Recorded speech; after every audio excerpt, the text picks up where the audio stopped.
Sagmis ni mi lalat ka kapai bangwan ka Christian Temple chigwade chechop sagmis ni mi lalat ka nin dang gono Chako yendi ala lar obana pal badag bien la pal te mis ni bana jabalat kel redwel kos Christian Temple Church ka gambele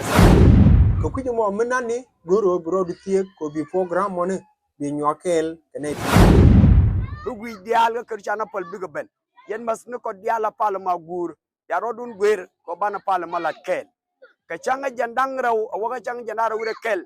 dungani temple dial kene di dial te nanga gambel biga bare way gambel ka changa jandara wure raw ko runwang ka ta kel mukula ta baro lo no ba palmo ba tokeje che yendi ala lar ka biya kamal ka chodi chu kristo.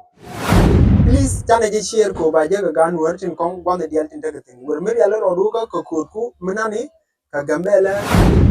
wer mer yalla rodu ka duo ben bi chugo ji ka gambel ko ko di equip ko fal de dilong thank you. Hallelujah.